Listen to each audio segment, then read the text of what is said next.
In this video, I'm going to be ranking every team's pitcher and hitter that is most likely to improve in 2026. Before we get started, make sure to like and subscribe to help out the channel. I work really hard to research, record, and edit these videos, and your support tells me that you appreciate it too. Leave me a comment down below of the players on your favorite team that you think are going to improve the most next year. Let's get into it. Just a disclaimer, these players are the players that will improve the most. This doesn't have to mean they will have great 2026 seasons or that they had a great year in 2025. These are mostly around league average hitters that I think will take the extra step in 2026 and become very reliable players for their team. We're going to be starting in the American League East to start it off. I'm going to start with the Yankees. The Yankees' most improved player in 2026, in my opinion, would be Jazz Chisholm Jr. He finished 2025 with an .813 OPS and a career-high 31 homers. At only 27, this kid is not done yet. I think we'll probably see him go 30-30 in 26 again. The Yankees' pitcher has to be Carlos Rodon. He had a career-high 195 innings in 2025 with a 3.09 ERA. 203 strikeouts and 6th in AL Cy Young voting.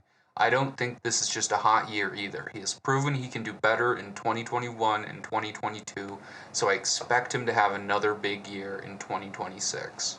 For the Boston Red Sox, I gotta go with Roman Anthony. I know they're making a ton of moves. They took a ton of guys from my Cardinals, but Roman Anthony, there's a reason he went third in AL Rookie of the Year last year. .859 OPS over 71 games. If he adds a bit more power to his bat next year as he settles in and plays more, I think he can be a force in the Red Sox lineup. Also, if he learns to pull the ball with MLB pitching, we're going to see a lot of home runs in Fenway next year. I think Lucas Giolito has to be the pitcher. He missed 2024 due to injury. He came back in 2025 and posted a 3.41 ERA with 121 Ks over 145 innings. I think we see these stats improve as he settles back in after missing 2024. For the Baltimore O's, Jackson Holliday has to be the pick. Big league pitching clearly surprised him, but he has been improving since his rookie year of 2024. 2025 saw him in 149 games with only a 95 OPS plus. I think we see him become an above average bat in 2026. I think he'll go 2020 and see his OPS and specifically his on-base percentage take a huge jump from 2025. I tried not to pick many relievers on this list, but I'm a little biased because I'm a Cardinals fan, but Ryan Helsley has to be my pick for the pitcher. 2024 was not an accurate view of how good Helsley is. After pitch tipping ruined him on the Mets last year, I think we will see one of the best versions of Helsley at Camden Yards. For the Toronto Blue Jays, Alejandro Kirk, he had a huge postseason year for Kirk, minus the last play of the World Series. In 2025, he hit a career-high 15 home runs and has a 282, 348, 421 slash line. Got his first career steal, even though that's not that important, I figured I should mention it. I think the good year, plus the amazing postseason, will make 2026 a year to watch. I think Trey Savage has to be the pick for pitcher. He didn't have much MLB data to go on, but if you doubt me, just go back and watch his performance in the World Series. It was spectacular, and I think he's going to have a huge year in 2026. For the Rays, I think Junior Caminero, I know he was great last year, and it's hard to imagine that he's going to do better, even better in 2026, but he had a breakout year, landing him MVP votes, had a .535 slug with 45 home runs, 110 RBIs, and was 31% better than the average hitter. Technically not his rookie year, but since he only played in 50 games in the 2 years before 2025, I say that for a virtually untested bat, this is something special. For the pitcher, I gotta go with Ryan Pepiot. He had a slight decrease in all the stats in 2025, but pitched considerably more innings. I think he'll probably put it all together in 2026 and improve the stats with a higher inning count. Moving on to the AL Central, I'm starting with the Guardians. I think Steven Kwan's the pick. Kwan was 6% worse than the average hitter in 2025, but I have a feeling this was more of a slump than an overall decline in his bat. It didn't seem like anything was really working for Cleveland in 2025, yet they somehow still made the wild card. I'm very sure he and most of Cleveland will bounce back from this and end up with a decent 2026. For the pitcher, I gotta go with Logan Allen. Cleveland tested Allen with more innings in 2025, and he did alright. Had a 4.25 ERA with over 156 innings, but continues to see a decline in his K/9. Since his ground ball rate seemed to be increasing year to year, I think he's going to take some big strides forward in 2026. For the Royals, I think Vinny Pasquantino's the pick. Was 20% better than the average hitter while only missing 2 games with a career-high 32 home runs in 2025. I think we see the mix of Bobby Witt Jr. and the Pasquatch start to make a formidable offensive infield for the Royals. For the pitcher, I gotta go with Kris Bubic. Didn't play the end of 2025 due to injury, but I think if he can stay healthy, he can be a Cy Young candidate in 2026. In 2025, he posted 2.55 ERA with 166 strikeouts over 116 innings. For the White Sox, I think Lenyn Sosa, but I do want to mention Benintendi for an honorable mention. He had an alright season in 2025. But Lenyn Sosa was pretty much a league average hitter for 2025 and has seen an increase in production and plate appearances since his rookie year of 2022. He will probably stand out in 2026 in a very mediocre offense. For the pitcher, I gotta go with Shane Smith. Surprisingly, the only Shane Smith to ever play in the MLB according to Baseball Reference. Had a great rookie season in Chicago, posted 3.81 ERA with 145 strikeouts over 146 innings, and earned him some Cy Young votes. Excited to see what he brings in 2026. For the Detroit Tigers, Spencer Torkelson. Torkelson has been inconsistent in his 4-year career. Last year was pretty good though, with him posting a 789 OPS with 31 home runs and a career-high 72 walks. I think we may see him become more of a consistent hitter in the coming years and hopefully some improvement as well. For the pitcher, I gotta go with Casey Mize. He dealt with injury that cost him the 2023 season and has since improved into having a 3.87 ERA with a career-high 139 strikeouts over 149 innings in 2025. I think we see him completely bounce back next year and have a great year. Since I'm only looking at hitting stats, I gotta go with Trevor Larnach for the Twins. He pretty much only played as a DH in 2025. He had a pretty league average bat, but I see him bouncing back since it was a career high in plate appearances by quite a few. He had 400 in 2024, and now he had 567 in 2025. For the pitcher, I gotta go with Joe Ryan. He saw a career best in ERA and innings pitched in 2025. Ended the year with 194 strikeouts. With his age 30 season in 2026, I think he will hit 200 strikeouts and see his ERA drop below 3.3. Moving over to the West, for the A's, I think the obvious pick is Tyler Soderstrom. He only missed 4 games with 25 home runs and an 820 OPS in 2025.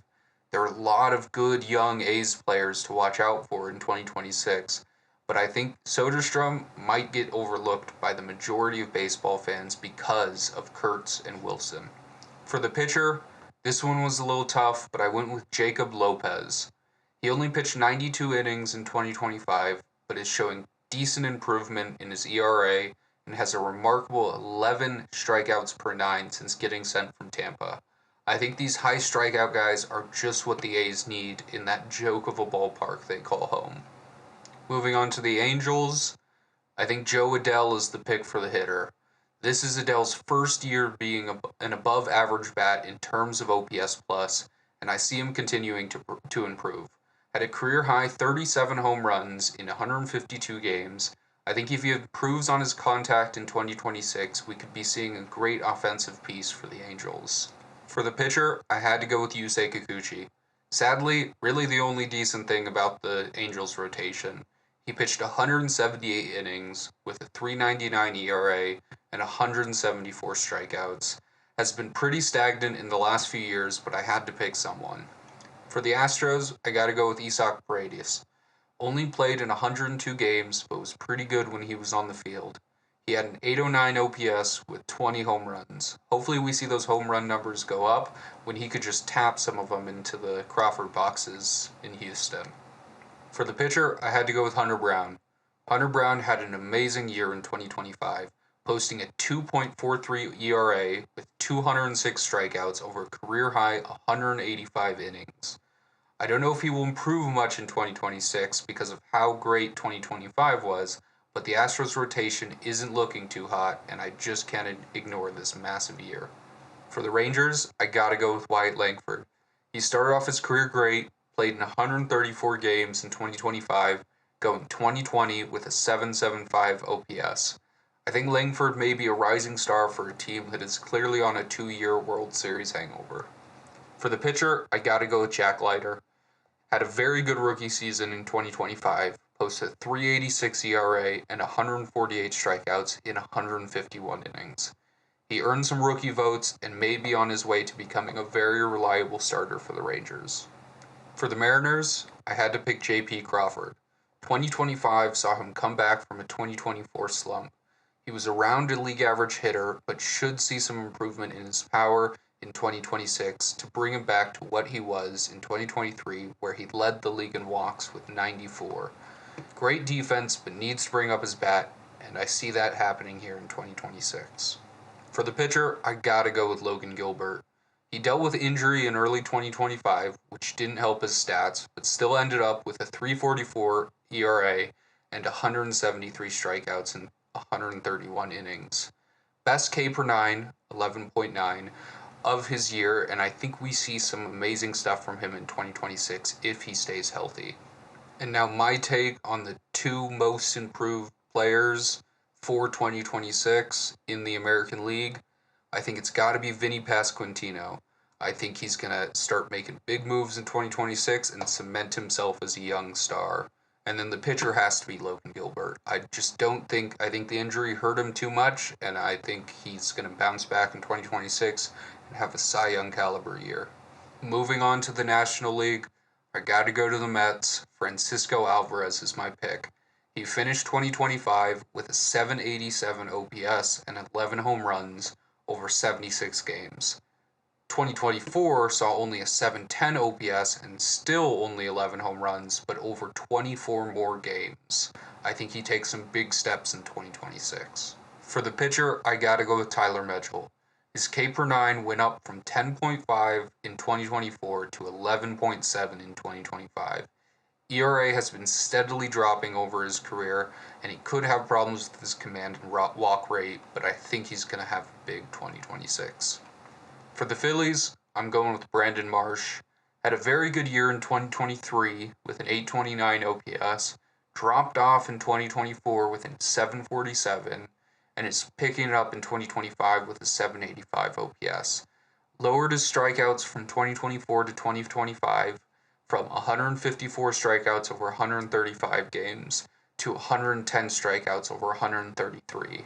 I think he takes some big steps as their main center fielder. Aaron Nola has to be my pick for the pitcher. Is definitely going to pick himself back up after his horrendous year last year due to injury, and it can't get much worse than a 6.01 ERA for someone like him. For the Braves, I pretty much could have picked the whole team, but I went with Ronald Acuna Jr. He only played 95 games in 2025, but still had a 935 OPS with 21 home runs. He will definitely get back to prime Acuna in 2026, with the Braves looking to bounce back from their poor year last year. For the pitcher, I gotta go with Spencer Strider. He's gonna start building back towards his prime after clearly working his way back from his 2024 injury last year. I think we'll see his K per 9 go back to what it was pre-2024, and won't be the most dominant in terms of ERA, but I think we'll definitely see a slight drop. For the Marlins, I'm going with Xavier Edwards. After playing around twice as many games in 2025 than any other season, Edwards should improve his contact and slight power with his elite speed. For the pitcher, I gotta go with Sandy Alcantara. He finished 2025 much better than the first half, should keep improving, and may start to seem like 2022 Sandy late next year. For the Nationals, I gotta go with CJ Abrams. He's seen a steady increase of OPS and doubles since he got called up. I believe 2026 is going to cement him as one of the best young shortstops in MLB. And for the pitcher, I'm going with Jake Irvin. There aren't many great options, but I assume he will step up if Mackenzie Gore gets traded. Now moving on to the NL Central, I think I got to start with my Cardinals. Ivan Herrera has to be the pick. However, Mason Wynn is a pretty good honorable mention that I'm going to throw out there because I think he'll also improve, but I think Herrera will just have the bigger jump. He's easily one of the best overall hitters on the Cardinal. As a DH last year, he went 284, 373, and 464, which is an 837 OPS. He hit 19 home runs, with his previous high being 5 from 2024. Matthew Liberatore is probably going to be my pick for pitcher. Had his first full season as a starter in 2025 and didn't disappoint. Went 151 innings with a 4.21 ERA and 122 strikeouts. Very reliable arm, and I think he takes a big step next year with Sonny Gray gone. For the Cubs, it's Nico Hoerner. He was a great contact bat last year and very reliable. He only missed 6 games with a 297, 345, 394 slash line with almost 30 stolen bases. I think for the pitcher, I got to go with Cade Horton. 267 ERA, just over 1 whip, over 118 innings in his rookie year. Maybe not Paul Skeens, but will become a force to be reckoned with in 2026 for sure. For the Pirates, I'm going with Spencer Horwitz. One of the only bright spots in the Pirates offense last year, started hitting it into the gap more last year, which resulted in more doubles and higher slug than 2024. He played his career high in games in 2025 with 108, which should increase even more in 2026. For the pitcher, I'm going with Bubba Chandler. He doesn't have much MLB playing time, but I still think he's going to become what everyone expects him to be starting next year. For the Reds, I'm going with their catcher, Tyler Stevenson, because Ellie was just too easy. Stevenson only played 88 games last year, but had a 737 OPS and 13 home runs. I think we see him get hotter and help Cincinnati with a decent offensive catcher next year. For the pitcher, it's Nick Lodolo. Career low ERA and whip over his career high 156 innings. Should start to be molded into a very good middle of the rotation arm and a very good Reds pitching staff. For the Brewers, I gotta go with Bryce Terang. He had a 794 OPS with a career high 18 home runs over 156 games. Rise in strikeouts 105 to 150 over the same amount of games concerns me, but when your OPS jumps from 665 to 795, I can't be that mad. For my pitcher, I'm picking Quinn Priester. Had a career best ERA with 332, innings with 157, and K per 9 with 7.6. I think he takes a huge step with Peralta gone next year. Moving on to the National League West, I gotta start with the Diamondbacks, and I gotta start with Corbin Carroll. He had a career high in OPS with 883, home runs with 31, and triples with 17. I think we continue to see him shine brighter each year since everything he did in 2025 was over less games than 2024 and 2023. For the pitcher, I gotta go with Merrill Kelly. Over 32 starts and 184 innings, Kelly had a 3.52 ERA and 167 strikeouts. He had a career low in whip in any season with more than 50 innings. We're going to see his ERA drop immensely in 2026. I am sure of it. Moving on to the infamous Dodgers, I gotta pick Andy Pages. He only has 2 years in MLB, but played 156 games in 2025. We've seen an increase in pretty much everything since his rookie year. He had a 272, 313, 461 slash line with 27 home runs. I think he gets overlooked in the Dodgers' amazing lineup, but I think 2026 is going to be a big year for him. For the pitcher, I'm going with Roki Sasaki. Similarly to Bubba Chandler, he doesn't have much MLB playing time, but will definitely show people what they were expecting from him in 2026. For the Giants, I'm picking a guy that I'm really excited about, Jung-Hoo Lee. Played his first full season in MLB and is showing good signs. Had a 735 OPS with 12 triples and only 71 strikeouts. will become a very good contact first bat with some speed for the Giants lineup. For the pitcher, I gotta go with Robbie Ray. He's definitely losing some of his strikeout ability, but the drop in ERA with 182 innings seems like a good sign for the 34-year-old. For the Padres, I'm going with Jake Cronenworth. Was in a decent slump from 2023 and 2024, but 2025 is showing very good signs. 744 OPS with 367 on base percentage over 135 games. Seems like he's getting back to his old self. For the pitcher, I had to go with another reliever. I had to go with Mason Miller. 2025 showed a 2.63 ERA with 105 strikeouts over 61 innings. That's a 15.9 strikeout per nine rate. Taking into account that 38 out of the 60 appearances were in the A's temporary minor league ballpark, which is definitely hitter friendly. I think we see some huge things for him in 2026. And last, and probably least, the Rockies. I gotta go with Jordan Beck. Hunter Goodman would have been the obvious choice, but I decided to challenge myself. Jordan Beck showed a ton of improvement from his rookie season by having a 732 OPS and 16 home runs over 148 games. 2026 should show him becoming a slightly above average bat if he follows this trend. And for the pitcher, I had to go with Kyle Freeland just because you can't do much worse. Hopefully. And for my National League most improved players from this list, I'm going with the hitter being C.J. Abrams. I think he's going to make some big things as a young shortstop in 2026. And for the pitcher, I got to go with Spencer Strider. I think he's going to have a huge bounce back from his 2024 injury. And I think he's going to have some big things for 2026. And I think the Braves just all around are going to do great things. But Spencer Strider is going to be at the helm there. Thank you so much for watching. If you disagreed with any of these picks, please leave me a comment down below of who you think should have been on this list. And remember, gamers love baseball and baseball loves gamers. Ciao.